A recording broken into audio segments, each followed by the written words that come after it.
Hi everyone, Happy New Year. My name's Simon and welcome to another episode of the Maserati Guy.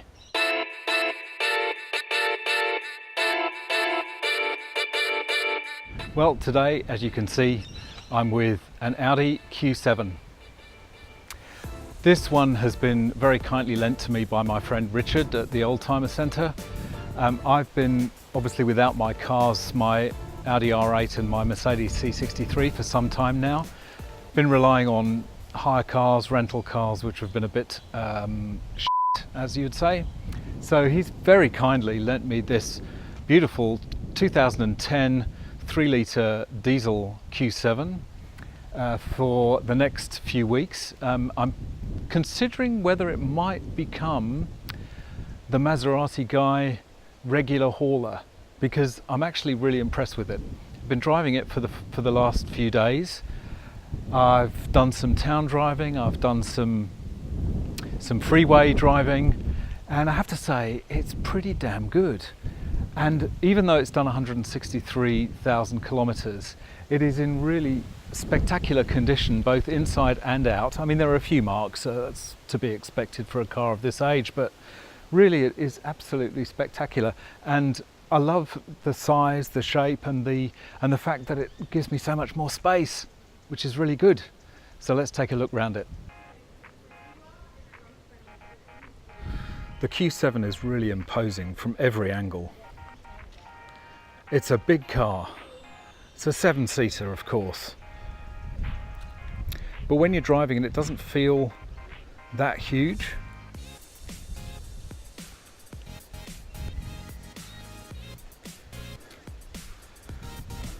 Nicely designed. There was a facelift in 2010, I think. So a few little design details changed in 2010, and this has the benefit of those.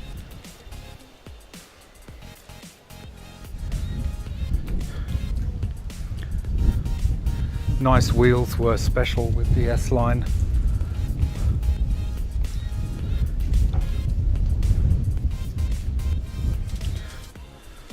And the design shows the typical Audi features of the grille and the LED lights. We've got LED running lights and we've also got LED indicators, which I'll show you in a minute.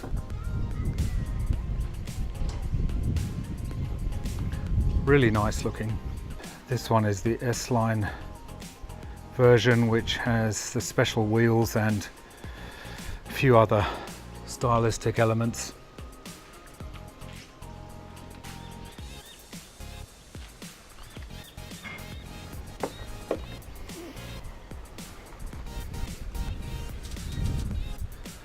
The engine is a 3-litre V6 diesel. Enormous amounts of torque. I think it's 550 Newton meters of torque from some crazy low revs. And I think 240 brake horsepower, which is adequate, not huge, but adequate.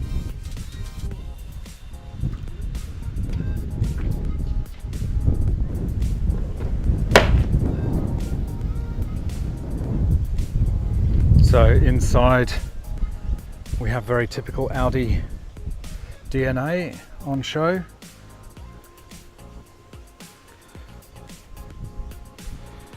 Adjustable seats, leather upholstery, typical Audi MMI system.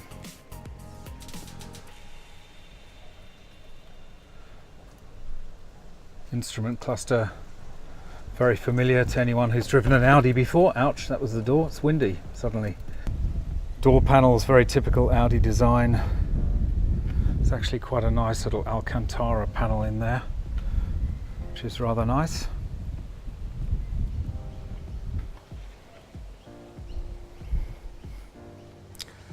S-Line kick plates.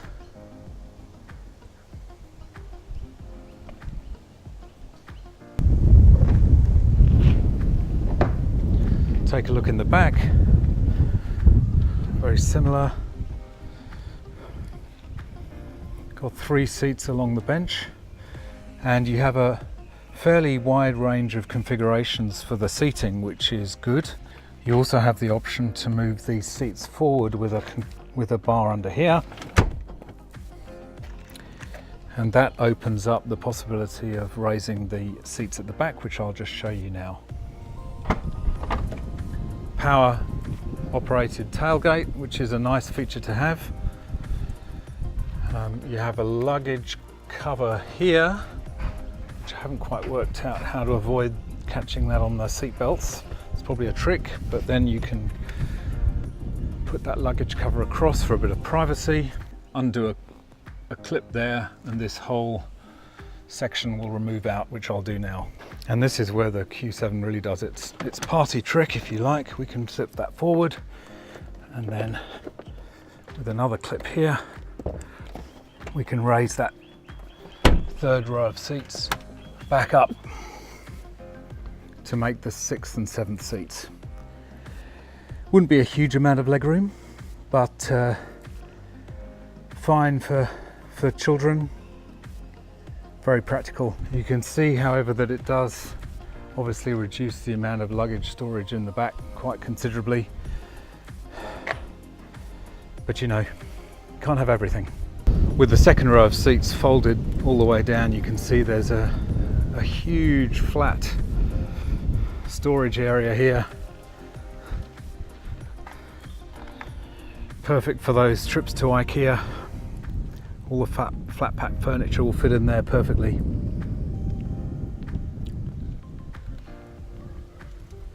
can see that the rear seat passengers have twin 12-volt outlets, which is very useful, and also they have a full climate control set up there so that they can individually control their temperature. There's also eye-level vents on the B-pillars for both sides, just for that extra added comfort. And masses of legroom, as you can see, with the second row of seats back in their rearward positions. Absolutely masses of space.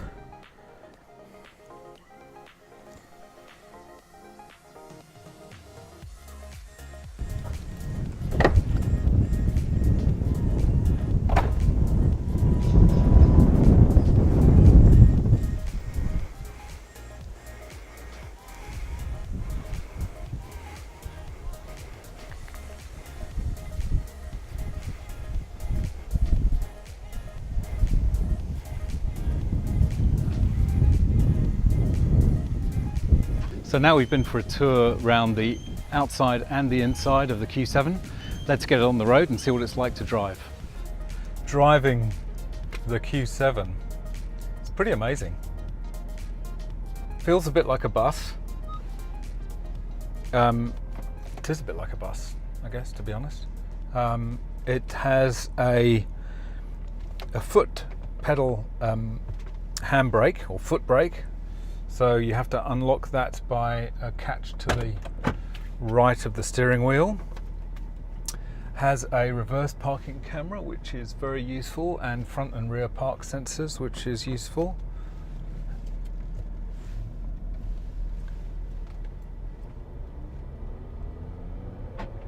It has a 6-speed automatic gearbox with steering wheel mounted paddle shifters, which is unexpectedly sporty touch for such a big vehicle. The newer versions of this car actually have an 8-speed automatic, but why would you need it?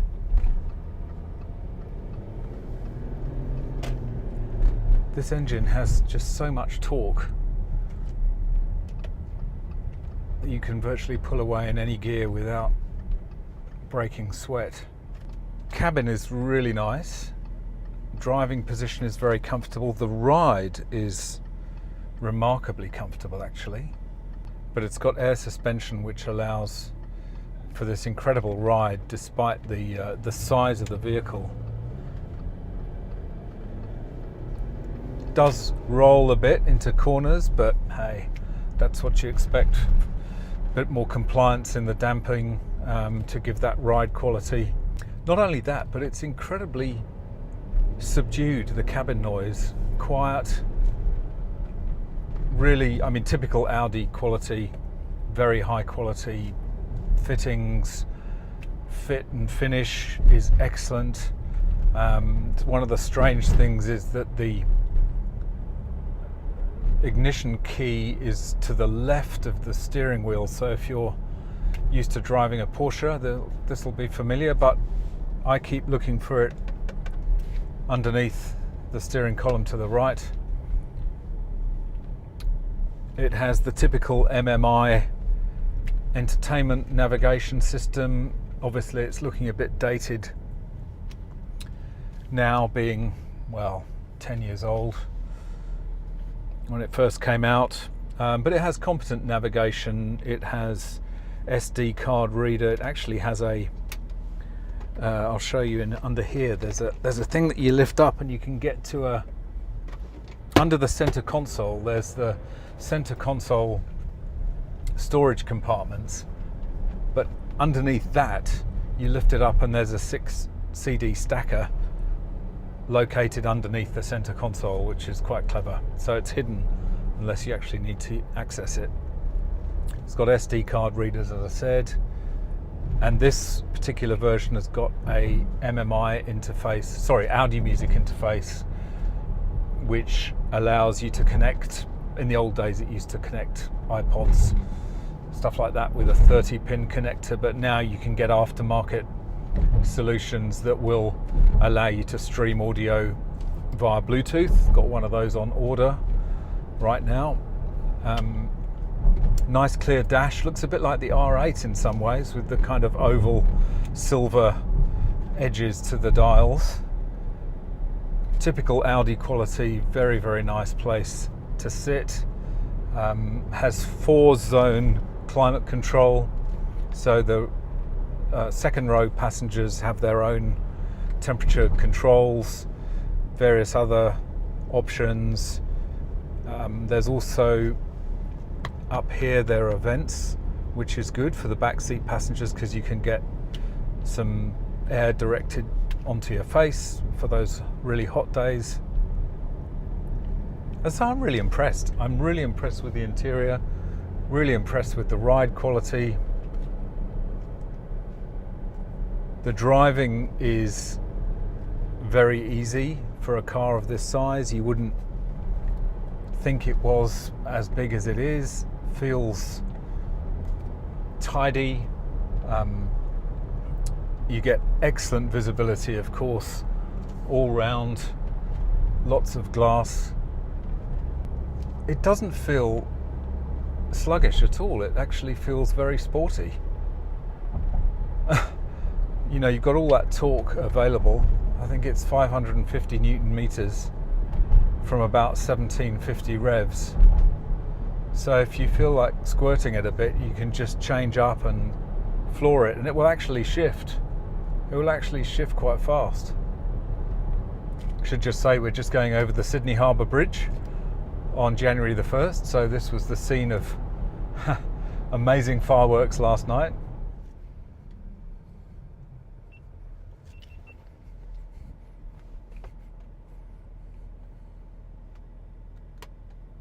It's all back to normal now. Given this car's done 163,000 kilometers, which is fairly long way, the interior holds up remarkably well. You know, there are a few scuffs and blemishes, but generally it is in extremely good condition. It doesn't look like it's terribly worn. Nice Alcantara paneling in the doors here, kind of like stainless steel kind of inserts, accents here. I actually really love driving it. It's such a contrast from the R8, which was tight and kind of tiny and sporty and whereas this is kind of big and wallowy and like a big old Labrador that just, you know, just doesn't care. It's great. It's such a change. It's very spacious in the back as well, which is good. can easily take 5 people very comfortably with lots of luggage space. And then you've got those other 2 fold-up seats in the very back if you need to carry 6 or 7.